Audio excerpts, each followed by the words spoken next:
नमस्कार दोस्तों, उम्मीद करता हूं कि आप सब लोग बेहतर होंगे। स्वागत है एक बार फिर से आप सभी का एससीएस एकेडमी के यूट्यूब चैनल पर। मेरा नाम है पंकज शर्मा और इस क्लास में डिस्कस करता हूं मैं आप लोगों के साथ करंट अफेयर के इंपॉर्टेंट टॉपिक्स को लेकर। ये वो टॉपिक्स होते हैं जो एग्जाम की दृष्टि से दोस्तों बहुत महत्वपूर्ण है और हम करंट अफेयर में जो भी टॉपिक डिस्कस कर रहे हैं वो एग्जाम में क्वेश्चन लेकर आपके सामने जरूर आ सकता है, इसलिए पूरे लेक्चर को ध्यान से सुनिएगा और नोट भी करिएगा दोस्तों। ठीक है, तो चलिए शुरू करते हैं आज के इस लेक्चर को, जिसमें सबसे पहला टॉपिक जो है आपका वो है ग्रेमी अवार्ड। कई बार आपने गाने सुने होंगे, अलग अलग सेलिब्रिटीज के बारे में सुना होगा, तो उसमें ग्रेमी ले आऊंगा इस प्रकार के वर्ड यूज करते हैं। और हाल फिलहाल सच में ग्रेमी हमारे देश में आए हैं और ग्रेमी अवार्ड जो है वो 5 भारतीय लेकर आए। कितने? 5 भारतीय जो है उन्हें ग्रेमी मिला है। तो इस बार तो ग्रेमी वर्ष हम बोल सकते हैं, बहुत सारे अवार्ड हमारे पास हैं, लेकिन समझना होगा कि ये ग्रेमी है क्या। तो अवार्ड किसे मिला, कहां मिला, वो सब करने से पहले हम बात कर लेते कि ग्रेमी अवार्ड है क्या। तो दोस्तों याद रखिएगा, संगीत के क्षेत्र में अगर कोई सबसे बड़ा अवार्ड है तो वो ग्रेमी अवार्ड होता है। मतलब अगर कोई व्यक्ति म्यूजिक की दुनिया में आया है तो ये सोचता है कि भाई एक दिन ग्रेमी अवार्ड जरूर जीतूंगा। भारत में इस बार 5 लोगों को ग्रेमी अवार्ड मिला है। ऐसा नहीं कि पहली बार ऐसा हुआ, पहले भी कई सारे लोगों को ग्रेमी अवार्ड मिला हुआ है, लेकिन इस बार 5 लोगों को ग्रेमी अवार्ड मिला है। ये ग्रेमी अवार्ड के 66वां संस्करण था दोस्तों।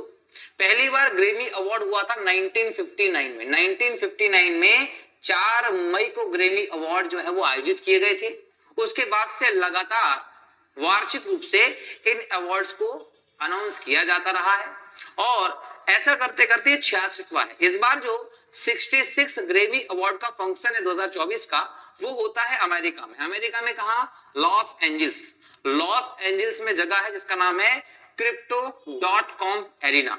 यहां पर इसका फंक्शन हुआ। इस फंक्शन के दौरान ग्रेमी अवार्ड्स का अनाउंसमेंट हुआ। शानदार प्रस्तुति के बाद ग्रेमी अवार्ड दिए गए थे और भारत के 5 लोगों को ग्रेमी अवार्ड मिला, जिसमें शक्ति बैंड का एल्बम है जिसका नाम है दिस मोमेंट, इसके लिए अवार्ड मिला। अब ये 5 लोगों का नाम आपको पता होना चाहिए क्योंकि परीक्षा में ये पूछेगा कि किसे मिला है। तो 5 लोगों में शंकर महादेवन, ये सिंगर है, सब लोगों ने इनका गाने सुने होंगे, लगातार एक सांस में बहुत लंबे समय तक गा देते हैं और शानदार गायक है शंकर महादेवन जी, इनको मिला है। इसके अलावा तबला वादक जाकिर हुसैन, राकेश चौरसिया बांसुरी बजाते हैं, गणेश राजगोपालन वायलिन बजाने वाले हैं और वी सेल्वा गणेश तबला वादक है।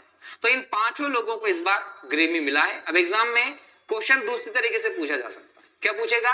जाकिर हुसैन किस क्षेत्र से संबंधित है? पता होना चाहिए, तबला वादक है। राकेश चौरसिया का संबंध बांसुरी वादन से, राजगोपालन का संबंध वायलिन से है और सेल्वा गणेश का संबंध तबला बजाने से। तो ये इनके क्षेत्र भी पूछे जा सकते हैं।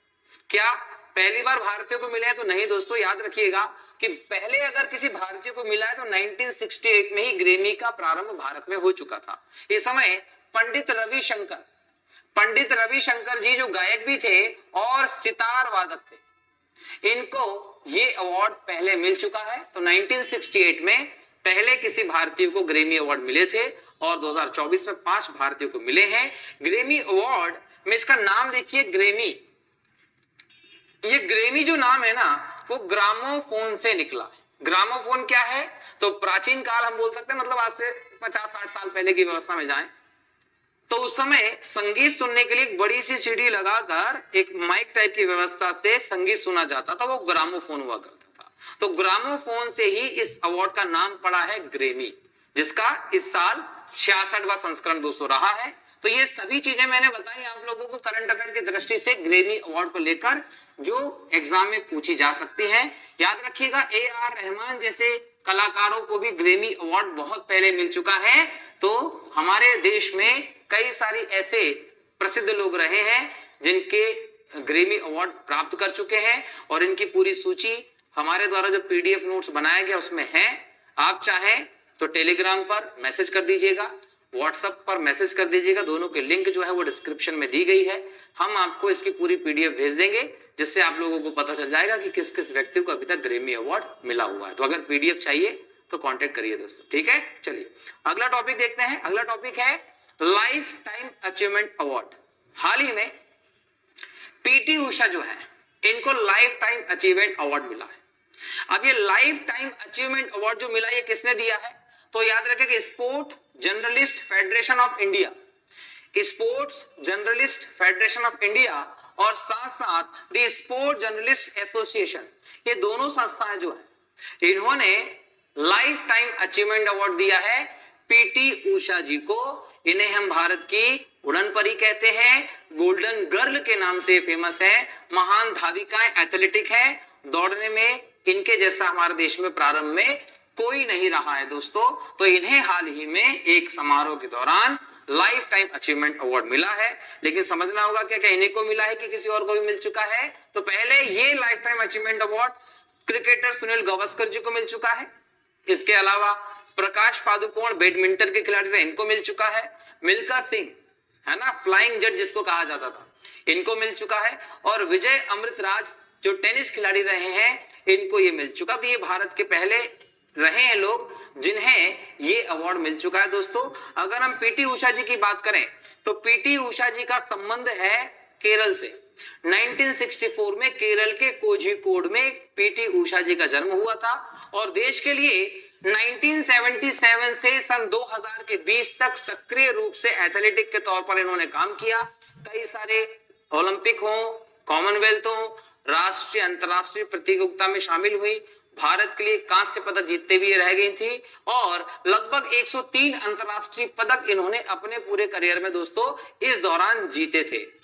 इसके अलावा इन्हें पद्मश्री पुरस्कार भी मिला हुआ है, अर्जुन पुरस्कार से भी सम्मानित किया जा चुका है। और सबसे बड़ी बात यह है कि वर्तमान में इंडियन ओलंपिक कमेटी जो है उसकी भी ये अध्यक्ष के तौर पर है दोस्तों। तो पीटी उषा जी के बारे में आप लोगों को ये जानकारी याद होना चाहिए, एग्जाम में यहां से क्वेश्चन पूछा जा सकता है। ठीक है, अगला टॉपिक है आपका मां कामाख्या कॉरिडोर।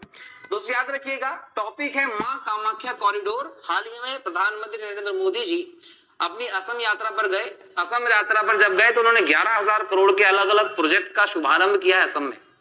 असम में महाकाल लोक हो, आपका काशी जो कॉरिडोर है विश्वनाथ का वो हो, केदारनाथ कॉरिडोर बनाया गया है। उसके अलावा हम पश्चिम में जाएं द्वारका में तो यहाँ पर कॉरिडोर बनाया जा रहा है। तो हमारे देश में धार्मिक स्थलों को पर्यटन के तौर पर विकसित करने के लिए और इन्हें और ज्यादा भव्य बनाने की जो एक श्रृंखला चल रही है, उस श्रृंखला के अंतर्गत अब नॉर्थ ईस्ट के तहत भी काम किया जा रहा है।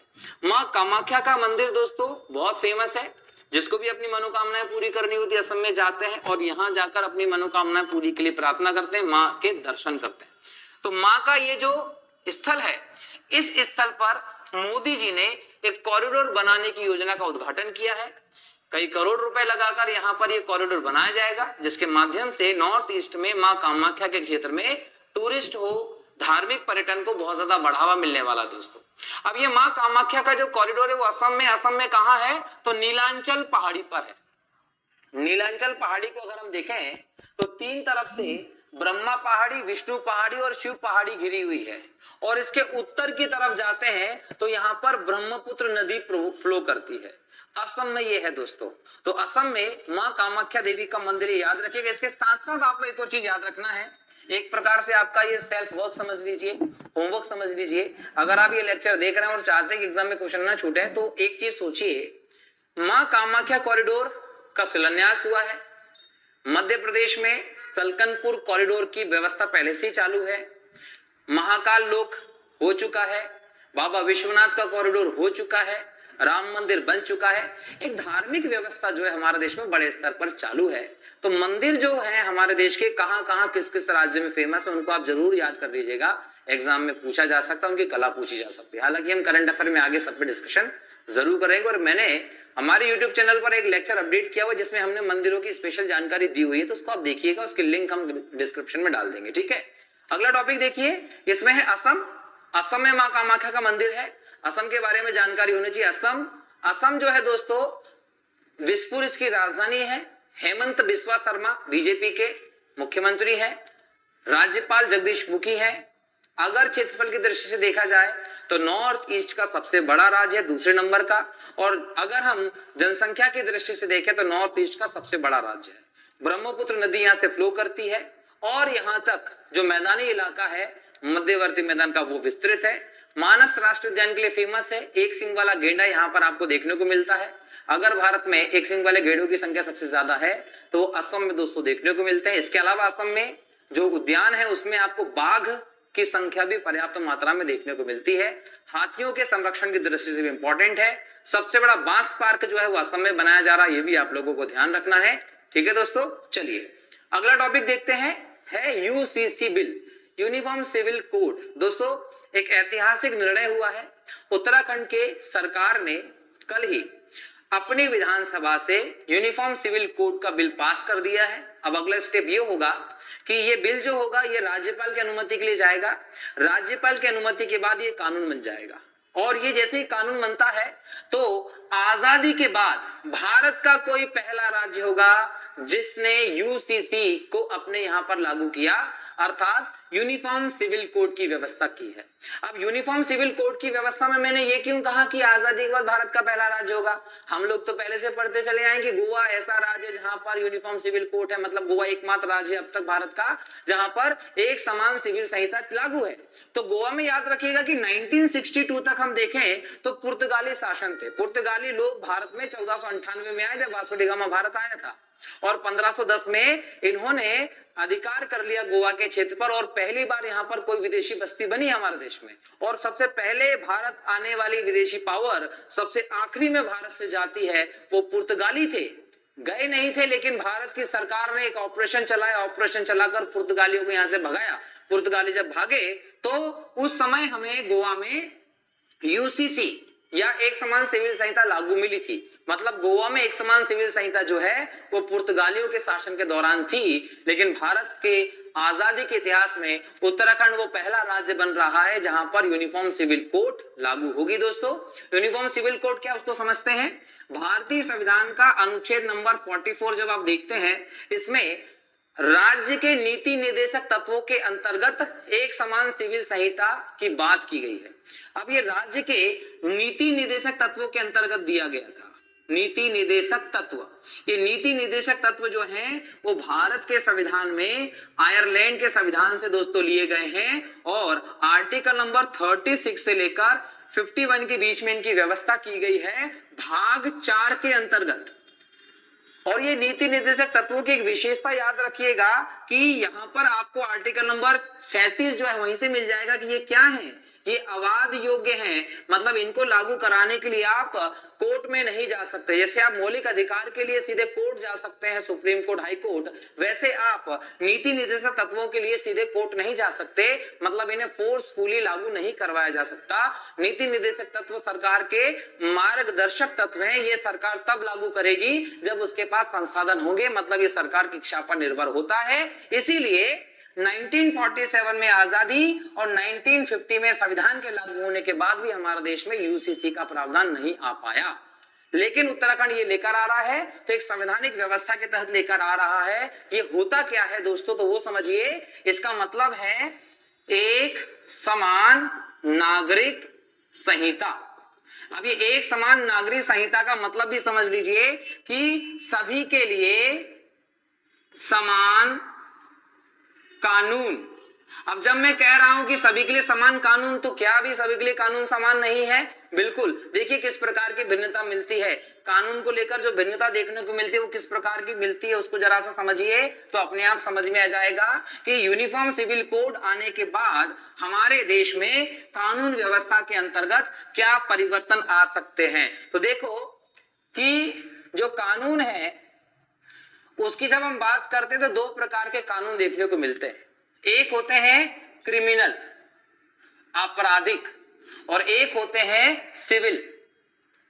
जब हम क्रिमिनल की बात करते हैं तो चोरी के, मारकाट के जो केसेस होते हैं वो क्रिमिनल में आते हैं। विवाह विच्छेद, संपत्ति के विवाद सिविल में आते हैं। अब जो क्रिमिनल कानून होता है ये सभी के लिए समान है। अगर कोई चोरी करता है, अगर कोई किसी को मारता है तो समान कानून लागू होंगे हर व्यक्ति पर। लेकिन जो सिविल कानून में जब जाते हैं तो यहाँ पर आपको धर्म के हिसाब से व्यवस्था देखने को मिलती है। इसके लिए जो लॉ होते हैं उनको हम पर्सनल लॉ भी कहते हैं। जैसे मुस्लिमों में 4 शादियों का प्रावधान है, उनका मुस्लिम लॉ चलता है। हिंदुओं में एक शादी आपने की हुई है, एक शादी रहते हुए दूसरी शादी नहीं कर सकते, ये हिंदू लॉ है। तो ये हिंदू लॉ, मुस्लिम लॉ, सिख लॉ, ईसाई लॉ, ये पर्सनल लॉ है। तो सिविल कानूनों में आप देख रहे हैं कि हर धर्म के हिसाब से उनके अपने अपने कानून हैं। तो ये कानून की असमानता है। यूसीसी आने के बाद ये जो अलग अलग कानून है ये खत्म हो जाएंगे और सभी कानूनों में समानता आ जाएगी। इसीलिए सभी कानूनों में समानता लाने के लिए मोदी जी के इस वाक्य को कि एक देश एक झंडा 370 हटा के हो गया, पहले जम्मू कश्मीर के लिए अलग होता था। एक देश एक संविधान, जम्मू कश्मीर के लिए अलग होता था। एक देश एक नागरिकता, जम्मू कश्मीर के लिए अलग था। तो आप एक पे आ रहे हैं। वैसे ही मोदी जी का ये कहना है एक भारत श्रेष्ठ भारत, एक देश एक चुनाव, एक देश एक कानून। तो ये कानून अलग अलग खत्म करने की जरूरत है। और उत्तराखंड में ये यूसीसी बिल राज्यपाल के हस्ताक्षर अनुमति के बाद जब पूरी तरीके से कानून बन जाएगा तो वहां पर ये हिंदू लॉ, मुस्लिम लॉ, सिख लॉ नहीं चलेंगे, सभी के लिए एक कानून आ जाएगा। अब उम्मीद करता हूं कि यूसीसी के बाद क्या बदलेगा वो आप लोगों को समझ में आ गया होगा। तो आजादी के बाद यूसीसी एक समान सिविल संहिता लाने वाला राज्य होगा कौन? उत्तराखंड। ठीक है, उत्तराखंड ला रहा है तो उत्तराखंड के बारे में भी पता होना चाहिए। देवभूमि के नाम से प्रसिद्ध रहा। 2006 तक उत्तराखंड को उत्तरांचल कहते थे। उत्तराखंड 27वें राज्य के तौर पर यूपी से अलग हुआ था 9 नवंबर सन 2000। 9 नवंबर सन 2000 से लेकर सन 2006 तक इसको उत्तरांचल कहते थे। बाद में इसका नाम बदला गया और उत्तराखंड कर दिया गया। उत्तराखंड जब किया गया दोस्तों तो इसकी राजधानी तब से देहरादून है। मुख्यमंत्री वर्तमान में पुष्कर धामी है, बीजेपी के हैं। राज्यपाल गुरमीत सिंह हैं। यहां पर फूलों की घाटी हो या फिर नंदा देवी राष्ट्रीय उद्यान हो, सभी यहां पर है। कई आकर्षक दर्शनीय स्थल हैं। केदारनाथ जैसी देवभूमि जो है वो हमें यहीं देखने को मिलती है। तो ये प्रदेश देवभूमि के नाम से प्रसिद्ध है दोस्तों। ठीक है, अगला टॉपिक है भारत ऊर्जा सप्ताह 2024। भारत में 6 फरवरी से 9 फरवरी के बीच में इस साल गोवा में ऊर्जा सप्ताह का आयोजन किया जा रहा है। और बड़ी बात यह रही कि प्रधानमंत्री नरेंद्र मोदी इसमें शामिल हुए। अब ये ऊर्जा सप्ताह क्यों? तो दोस्तों याद रखिएगा, भारत में सौर ऊर्जा और नवीकरणीय ऊर्जा को बढ़ाने के लिए, उसकी क्षमता बढ़ाने के लिए एक प्रयास है। और इस क्षेत्र में ऊर्जा के लिए स्टार्टअप तैयार करने, स्टार्टअप को प्रोत्साहन करने के लिए, बढ़ाने के लिए ये एक सप्ताह का आयोजन किया जा रहा है हमारे देश में। इस बार कहां हो रहा है? 6 से 9 फरवरी गोवा में हो रहा है। एग्जाम में क्वेश्चन आएगा, लगा दीजिएगा। ठीक है, अगला टॉपिक है व्योमित्र। हम सब जानते हैं कि हमारे देश ने पिछले कुछ वर्षों में अंतरिक्ष प्रौद्योगिकी के क्षेत्र में बहुत तेज प्रगति की है। अब अंतरिक्ष के क्षेत्र में भारत की जो प्रगति हुई है उसका सेहरा तो इसरो के माथे पर ही बनता है। लेकिन सरकार का भी इसमें बहुत बड़ा योगदान होता है, क्योंकि सरकार को फंड मुहैया कराना हो और आदि चीजें उपलब्ध करानी होती है। सबसे बड़ी बात ये होती है कि किसी भी संस्था को पर्याप्त स्वतंत्रता देनी होती है। तो हमें यहाँ देखना होगा कि भारत में इसरो जो है श्रीहरिकोटा आंध्र प्रदेश में है। सतीश धवन अंतरिक्ष केंद्र है ये, और इसे सतीश धवन जी के नाम पर रखा गया क्योंकि इन्हें हम भारत के अंतरिक्ष कार्यक्रम का जनक कहते हैं। हमारा जो इसरो है इसने 2025 में एक बहुत इंपॉर्टेंट प्लान गगनयान की घोषणा की है। जब भारत गगनयान के माध्यम से 400 किलोमीटर की कक्षा में मानव को पहुंचाएगा और सकुशल उसको भारत के समुद्री क्षेत्र में लाएगा। इस प्रकार से भारत अंतरिक्ष के क्षेत्र में अपनी क्षमताओं को प्रदर्शित करेगा। तो ये जो मानव भेजने का भारत का गगनयान है उसकी तरफ हम बढ़ रहे हैं। लेकिन उसके पहले भारत का ये प्रयास है कि अंतरिक्ष में एक मानव रूप के साथ अभियान कर लिया जाए। तो अंतरिक्ष में मानव रूप के साथ अभियान करने के लिए एक रोबोट तैयार किया गया है। ये रोबोट जो है उसका नाम है व्योमित्र। एक महिला रोबोट है। संस्कृत के 2 शब्दों को मिलाकर एक मित्र और एक व्योम। व्योम का मतलब होता है दोस्तों अंतरिक्ष। तो यहां से अंतरिक्ष में गगनयान के पहले एक अभियान करने के लिए एक महिला रोबोट बनाया गया है जिसको व्योमित्र नाम दिया गया है दोस्तों। और हाल ही में इस बात की घोषणा की है भारत के विज्ञान एवं प्रौद्योगिकी मंत्रालय के द्वारा, इसलिए ये व्योमित्र चर्चा में रहा है, याद रखिएगा। तो गगनयान भी देखा, इसरो भी देखा और व्योमित्र भी देखा। एग्जाम में आएगा कि व्योमित्र क्या है, तो आप बताएंगे महिला रोबोट है, अंतरिक्ष में भेजने के लिए तैयार किया गया है। अगला टॉपिक है कलरीपायट्टू। दोस्तों कलरीपायट्टू नाम से लगता है केरल का है, बिल्कुल सही है। केरल और तमिलनाडु में चलता है। आज से लगभग 3000 साल पहले पुराना यह खेल है जो भारत के क्षेत्र में चलता था। अब इतना पुराना जो खेल है ये अभी भी चल रहा है, लेकिन इसमें अभी एक बहुत बड़ा परिवर्तन देखने को मिला है। हम जानते हैं कि भारत में खेलो इंडिया यूथ गेम्स चल रहे हैं। अब खेलो इंडिया यूथ गेम्स का जो इस बार का छठा संस्करण है, 2018 में पहला संस्करण दिल्ली में हुआ था और इस साल छठा संस्करण तमिलनाडु में हो रहा है। इस छठे संस्करण में हम लोग इस चीज को देख रहे हैं कि ये आएगा, लेकिन इसके पहले 2023 में जो पांचवा संस्करण भोपाल में हुआ था, इसमें एक अलग प्रकार की व्यवस्था देखने को मिली थी। क्या कि जो कलरी पायट्टू है, ये खेल है, प्राचीन मार्शल आर्ट का खेल है, जिसमें हमेशा केरल आगे रहा है, उत्तर भारत का इससे संबंध नहीं रहा है। उसमें केरल के बाद हरियाणा दूसरे स्थान पर आया है। तो हरियाणा का इस खेल में दूसरे स्थान पर आने का मतलब समझ रहे हैं, एक बड़ा उलटफेर और एक बहुत बड़ा परिवर्तन कि जहां दक्षिण भारत में खेल चलता था, उसमें उत्तर भारत का कोई राज्य जो है वो सेकंड नंबर पर आ रहा है, इसलिए चर्चा में रहा है। लेकिन एग्जाम में पूछेगा कि ये कलारी क्या है, तो कलारी एक कला है, काय की कला है, मार्शल आर्ट की कला है। और एक कलारी शब्द कलरी या पट्टू का मतलब क्या होता है, तो युद्ध का मैदान या व्यायामशाला होता है। एग्जाम में आए तो लगा दीजिएगा, ठीक है। अगला टॉपिक है नीतीश डिवाइस। अब देखो, नीतीश कुमार बिहार के मुख्यमंत्री भी हैं और इनको तेजस्वी यादव ने पलटू चाचा का नाम भी दिया है। किधर भी पलट जाता है, आरजेडी के साथ लंबा समय बिता दिया, अब लोकसभा चुनाव आ रहे हैं, लग रहा है कि दाल नहीं गलेगी, तो अब फिर से बीजेपी के साथ मिलकर सरकार बिहार में बना लिया। पार्टी किसी का भी सहयोग मिले, मुख्यमंत्री नीतीश कुमार ही होता है। तो नीतीश कुमार बिहार के मुख्यमंत्री हैं, लेकिन इस नीतीश डिवाइस से नीतीश कुमार का कोई संबंध नहीं है। ये नीतीश डिवाइस जो है वो आईआईटी पटना के सहयोग से बनाया गया है। इस नीतीश का पूरा फुल फॉर्म है noble initiative technological intervention for safety of human lifes. ये इसका फुल फॉर्म है। एग्जाम में आ जाएगा कि नीतीश का फुल फॉर्म क्या है, तो ये याद रखिएगा। अब ये क्या है, तो ये डिवाइस है जो जनता को और किसानों को सावधान करने के लिए, अलर्ट करने के लिए बनाया गया है। भाई इस क्षेत्र में बाढ़ आती है, इस क्षेत्र में तड़ित झंझा, बिजली के साथ चमचमाहट होती है, तूफान आते हैं, इन सब चीजों से, ग्रीष्म लहर, लू से, शीत लहर से लोगों को बचाने के लिए, पहले से अलर्ट करने के लिए डिवाइस बनाया गया है। लोगों को पहले ही पता चल जाएगा, वो अपनी व्यवस्था में जाएंगे, जिससे जनधन की हानि होने से बच जाएगी। अगला टॉपिक है उत्तराखंड हाईकोर्ट की प्रथम महिला मुख्य न्यायाधीश कौन बनी है, रितु बाहरी जी। और इस पेश में सर्वाधिक समय बिताने वाला रिकॉर्ड जो है वो ओलेग कोनोनेंक ने बनाया है। 878 दिन ये यहाँ रुके हैं। तो ये आज के करंट अफेयर के कुछ इंपॉर्टेंट टॉपिक्स थे जिनको हम लोगों ने इन डिटेल डिस्कशन किया है। दोस्तों यहाँ से एग्जाम में क्वेश्चन जरूर देखने को मिल सकते हैं, तो पूरे लेक्चर को ना सिर्फ देखना है, ध्यान से सुनना है और नोट भी करना है, ठीक है। मिलता हूं अगले लेक्चर में नए टॉपिक के साथ, नए लेक्चर में। तब तक के बहुत बहुत शुक्रिया। जय हिंद, जय भारत, वंदे मातरम, जय श्री राम।